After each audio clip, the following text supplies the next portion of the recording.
All right, ladies and gentlemen, welcome to the World of Wrestling Podcast. Back again with another review for WWE Raw July 7th, 2025 review. This is taking place out of Providence, Rhode Island. And my thoughts on this show, it was okay. I didn't think it was terrible. I didn't think it was that great. It was pretty average. WWE in general has been like kind of middle of the road type of shit. Nothing too fantastic's happening. Nothing too terrible's happening. There are some stories being made and taking place through the builds, but the shows have been kind of flat. It just doesn't feel super exciting. It doesn't feel terrible booking decisions, but it's not exactly getting me out of my seat. Kind of just basically like, yeah, alright, cool. Sort of like background noise with some here and there things to actually keen in on and actually pay attention to is about the only thing I can get out of it. Other than that, I don't particularly care for either WWE or AEW, to be quite frank with you guys. I do enjoy the pay-per-views. I think the pay-per-views this year have been fun and very enjoyable to watch. Only a few pay-per-views this year between AEW and WWE have been garbage, but majority of the time it's been really good, actually. Royal Rumble and the Elimination Chamber events, those two were good. WrestleMania was shit. Backlash was okay. Night of Champions was pretty good too. Money in the Bank was pretty exciting. I thought that was fun to sit back and watch. AEW, on the other hand, Revolution was a really good show except for the main event. The main event sucked. Dynasty was absolute worst. The worst pay-per-view AEW ever booked. Double or Nothing was pretty, I would say like a B event overall. I think that was fairly decent. They had some really good matches on that card. The build was atrocious though. Holy shit. All in, can't really say just yet what that's going to be like, but should be interesting. The show kicked off with Seth Rollins and his group with no name yet. The no-name Seth Rollins group. So he goes out with his group. Rollins asks for a microphone by Paul Heyman. Braun Breaker steals it from Paul Heyman. Everyone in the ring looks confused and the crowd barks for Breaker. Breaker says he is standing in this ring because Seth Rollins and the wise man Paul Heyman have a vision that has him as the face of the WWE for the next 2 decades. Breaker also has a vision of a WWE without Sami Zayn in it. The crowd starts booing. Breaker doesn't like Sami Zayn. He doesn't like his face, his beard, the music he has for his entrance, or even the fact that people cheer for him or sing his dumb song. Breaker's voice begins to crack, and he slaps the ropes in frustration. A Sami Zayn chant picks up, and Breaker says he will never understand why people will cheer for someone with the athletic ability of a dead fish. I thought that was a nice little, shot on Sami Zayn's athletic ability. Zayn has never played sports and doesn't go to the gym. I don't agree with that, but he's not as jacked as you are. Zayn is hanging on for dear life to hang on for another 5 years to squeeze the last bit of water from the rag. And Sami put a stamp on it tonight. Sami Zayn has an expiration date and Breaker will put a stamp on it tonight. Breaker promises that if Zayn walks down the ramp, he'll maul him. Zayn will be looking at the lights by the end of it. Heyman cautiously approaches Breaker and asks for the microphone. Breakker gives it to Heyman as the crowd chants for Sammy. Heyman then gives the microphone to Rollins. Rollins asks if Breakker is good, but before cackling. Breakker is not in a laughing mood. Big Bronson Reed then motions for the microphone as well. Punk chant starts to pick up a little bit. Reed says Breakker is a tough act to follow, but so is he. Reed says he's the man who hit Rollins with 6 tsunamis, hurting him so badly that it formed respect between them. Rollins brought him into the group and his vision. With that vision, he will get the respect that he deserves. Jey Uso does not respect Reed. The crowd loudly chants, "Yeet." Tonight, he will tsunami the respect into Uso, just like he did to Seth Rollins.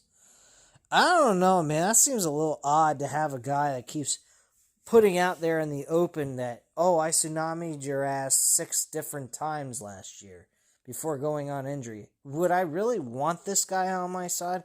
I'd rather kick his fucking ass, personally. Respect my ass. Rollins takes the microphone back from giving it to Heyman. Ladies and gentlemen, my name is Paul Heyman. Tonight the Empire strikes back. Heyman says that was a blooper. Tonight the Empire will strike first. First on their list is Sami Zayn. Heyman won't try to follow that promo. If Zayn hasn't hightailed it back to Montreal, it's his ass, not Heyman's. Tonight, we'll have Bronson Reed versus Jey Uso. Heyman has love for his former Bloodline member, Jey Uso, but Roman Reigns doesn't have the balls to come back and step up against them. They mentioned Roman Reigns. This is definitely a calling for Roman Reigns to come back, more than likely. OTC chant comes out, picks up, and then Heyman says the OTC is MIA. After tonight, Jey Uso will be MIA, all thanks to the master of the tsunami, Bronson Reed. The big news is that Seth Rollins, the man who pinned Roman Reigns in the main event of WrestleMania, will do the same against Penta. Heyman speaks in Spanish before saying he doesn't understand Penta's hand signals. By the time he's stomped into the mat tonight, Penta will be in no shape to do those hand signals ever again. That's not a prediction, that's a spoiler. Heyman hands the microphone to Rollins, and CM Punk chants start to pick up. Rollins says they covered everything, so there's only one thing left to say. Providence, welcome to Monday Night Rollins. And Rollins walks off with his group, with no name.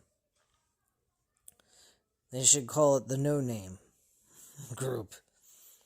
Judgment Day. They're backstage. Finn Balor is admiring all the belts the Judgment Day has accumulated. Raquel Rodriguez walks in and demands to know what is going on. A memorial has been set up for Liv Morgan. Rodriguez says Morgan is still alive and rehabbing every day. She'll be back soon. Balor reminds her that it took him a long time to come back from a shoulder injury. Rodriguez says it would be a prettier picture if they retain their tag team titles at Evolution. She says Roxanne Perez needs to do what she said she would do and beat Kairi Sane. Perez says, I've got you, partner. Rodriguez says it's too soon before crossing herself and blowing a kiss to Morgan's picture, and then they walk off.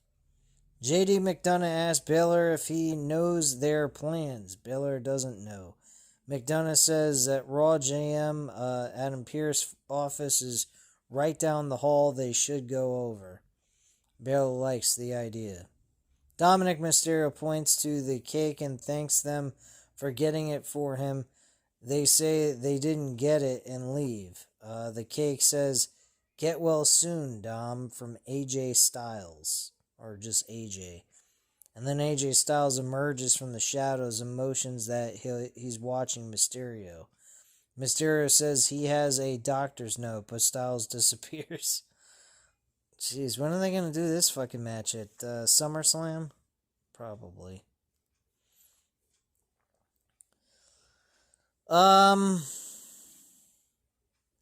So the next thing that occurs is a match between Kairi Sane and Roxanne Perez. Kairi Sane actually picks up the W. I think Kairi Sane hurt her elbow on an elbow drop spot. This woman has been getting other people hurt as well as herself. Now, I might be unfair by saying that she's causing the injuries, but it seems like a lot of times that the people that are getting these consistent injuries are during her matches. And she's always the one there in those situations. I mean, Zoe Stark, Liv Morgan now, and possibly also her own self doing a elbow drop. I don't know what the deal is. Kairi Sane was never like this in her first run in the WWE. I think she was a lot more relevant than she is now too. I don't know. I'm a bit surprised. Kairi Sane's always to me been a safe worker, and as of late, she seems to be involved in these really fucked up situations that may or may not be her fault in those injuries. But personally, I have not been a huge fan of Kairi Sane's work. I don't think that she has been at the level that she once was at. I think her NXT days were better than what she's doing now. Far better than what she's doing now. And under the Vince McMahon creative booking decisions, she didn't do shit. She was a tag team champion, and that was the whole fucking career with Asuka. And now they're putting her back with Asuka because they probably have nothing creatively to do for her. So they're just throwing her in this match so that she'll have a moment to actually compete at Evolution. And that's it. That's what happened later on in the show, that they were put into the tag team title match, making it a fatal four-way. And that's what they decided to do in this situation. So Rodriguez and Perez are a rate and double team. Zayn, Rodriguez boots Zayn down. Asuka then runs down for the save. Asuka takes Perez down and stuns Rodriguez with a backhand and a strike combination. Perez meets the same fate, and Rodriguez then clotheslines Asuka down. Rodriguez sets up for a Tajina bomb and holds Asuka up for a bit before Zayn drop kicks her. Asuka applies an armbar over the top rope before Zayn pushes Rodriguez over the top rope. And then Asuka hits Rodriguez with a press attack before holding Perez up for an insane elbow. And the Kabuki Warriors are reunited. Woohoo. Next we have Sami Zayn. Ribs are heavily taped. Jackie Redmond mentions that he's balancing Karrion Kross and Braun Breaker. How's he managing all of this? And Zayn says he has too much on his plate. Zayn would love to deal with his rib injuries, but he can't. He'd love to pay more attention to Karrion Kross, who probably lurking around. All he can think about right now is Braun Breaker. Doesn't care if Breaker likes him, his music, and his beard. Breaker is a dangerous man, so he has to concentrate on him, and Zayn walks off. Scarlett walks up to Jackie Redmond. Redmond asks if she has something to say. Scarlett simply says no, and she continues to look in the direction that Zayn left.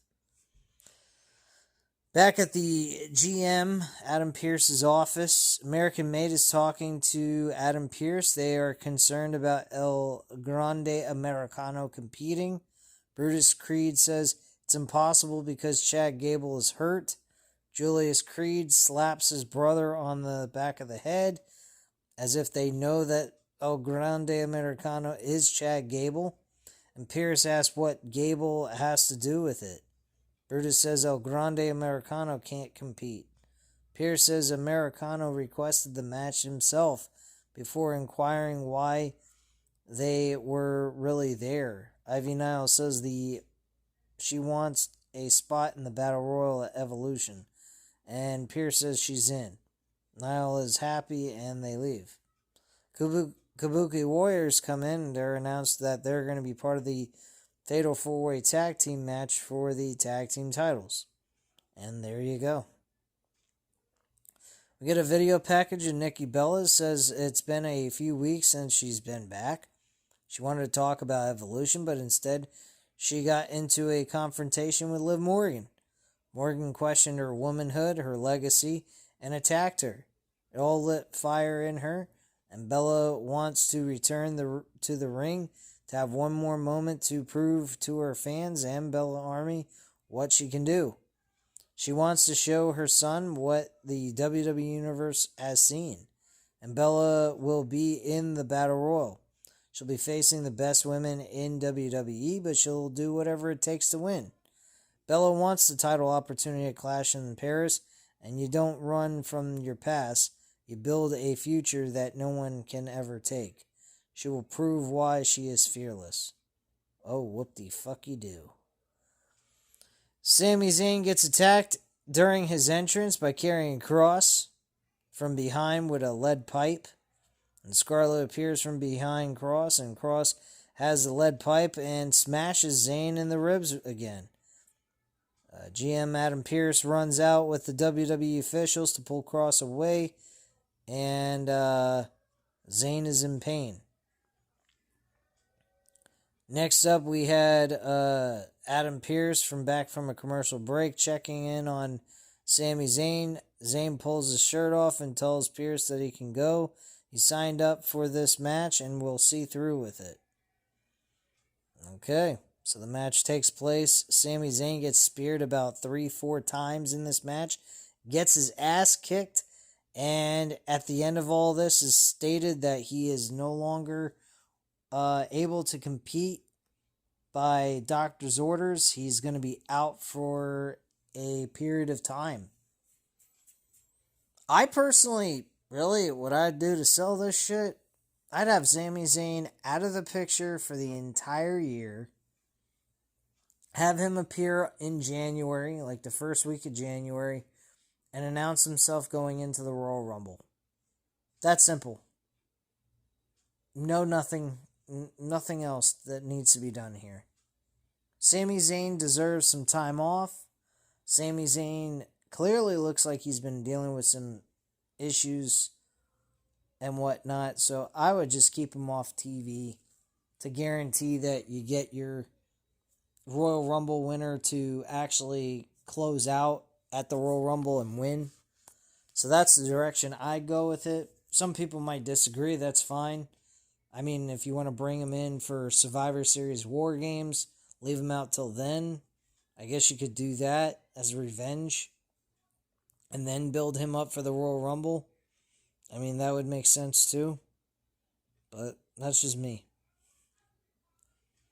Next, we had Adam Pearce talking with the Viking Raiders. The New Day walks up dressed in all black. They are in mourning. And Pearce let the Judgment Day kill the whole tag team division. When is their rematch? And Eric says they don't get automatic rematches. Women's IC champion Becky Lynch comes up to the New Day and offers her condolences. She says Adam Pearce had bad ideas before, complimenting them on the good idea to get rid of Big E. She says he was a scumbag. And Lynch then walks off. I thought that was really fucking harsh, but hey, she is playing a heel, so congratulations to her. Next, we had Becky Lynch addressing the Evolution match that she's going to take place in. So the IC champion, Becky Lynch, is in the ring. She wants to know how two losers who beat each other last week have a title match against her at Evolution. It's a triple threat. So statistically, she's at a disadvantage. Can someone explain how that works? Lynch gets it. From Adam Pearce's perspective, she's the greatest female wrestler who has ever lived. Sports Illustrated said it, and she's done so much. You need her on Evolution. She beat Bayley. She beat Lyra Valkyria. Neither deserves an opportunity. She deserves to pick her opponent just like the other two world champions. Others have for the show. Lynch says it's all a show, a ruse. Bayley and Lyra are in cahoots because they know that's the only way they can get the title off each other. Last week they pinned each other. Statistically, that's a rarity in wrestling. Bayley charges down to the ring with a microphone in hand. Before she can say anything, Lyra Valkyria makes her entrance as well and bumps Bayley on the way to the ring. Valkyria says her title is wrapped around the waist of someone who is crazy. It's time she takes it back. Bayley gets in the ring and isn't happy with Valkyria. Bayley says she says that she would have been champion if not Valkyria 2 weeks ago. Valkyria sarcastically cannot believe Bayley speaking to her. Bayley says she doesn't need partners or friends at this point. She does need that championship. Lynch cackles and says it's nice to see Bayley not trying so hard. Lynch says Valkyria dropped her like a hot potato. Valkyria says she wants to set the record straight. She didn't bring Lynch back. Lynch called her after the attack at WrestleMania. Lynch says there wasn't much hesitation. Lynch says that Bayley is everything she's pretending to be. Valkyria says Lynch can't get in her head anymore. Valkyria says Lynch is right, that Bayley doesn't care about friendship when it comes to a championship gold. That makes Bayley just like Lynch. And Valkyria knows what she has to do on Sunday, rescue the championship from two massive disappointments. Bayley says she sat front row when Valkyria was the first ever women's IC champion. When they had the tag tournament to get to WrestleMania, she saw Valkyria put in the work. Then Bayley watched Valkyria lose that championship and raise Lynch's hand like a little bitch. Valkyria strikes Lynch before brawling with Bayley, and Valkyria knocks Bayley out of the ring and hits a wrecking ball dropkick. Lynch goes for a manhandle slam on Valkyria, but Valkyria counters with a Nightwing. And then Bayley runs in, but Valkyria hits her with a Nightwing. Valkyria picks up the title, talks trash to Lynch, and throws it back down. Valkyria stands tall and poses on the turnbuckles. And that's how that segment ends.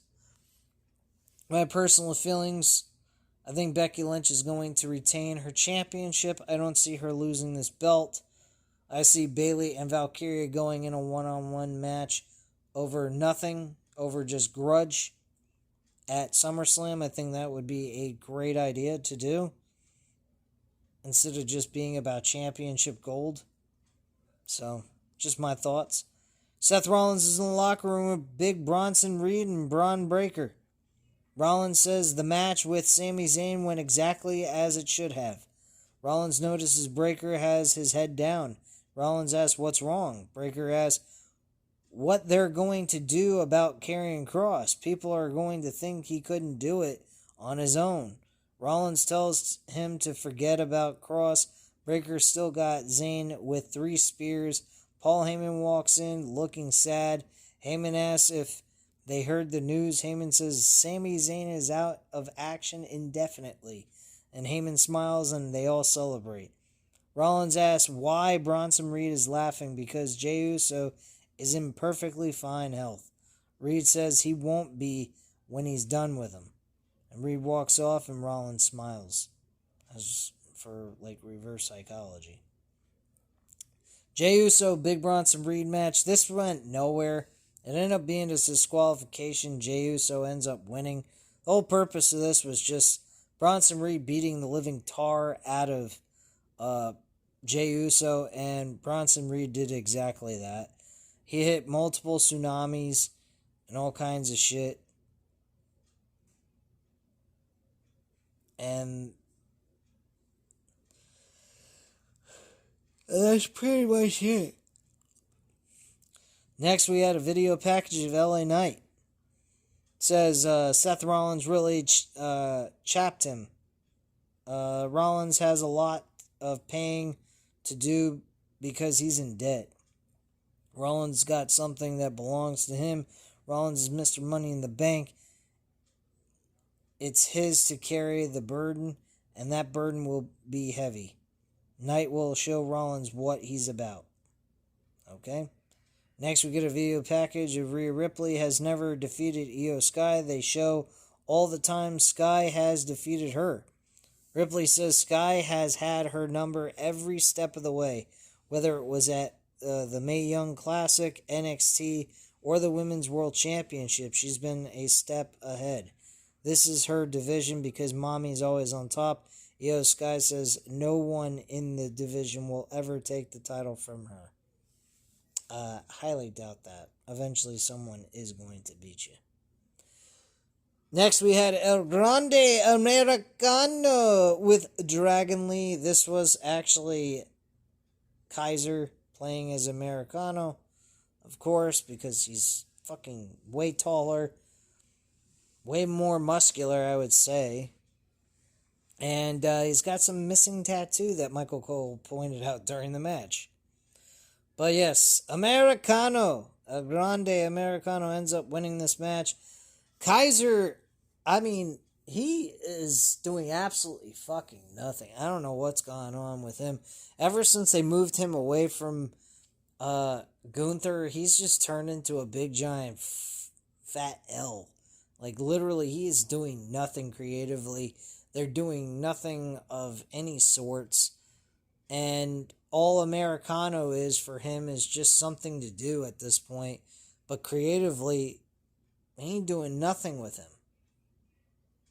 He's just an utter waste of time at this point. With them creatively booking him, they're not doing their job right with him. He should be a mid-card guy going after IC and US Championship gold and competing and eventually maybe, just maybe, moving up to the main event spots, but I highly doubt we're ever going to see that. But yeah, Grande Americano ends up winning this match. Some boo shakalaka. It was actually a decent match overall, too.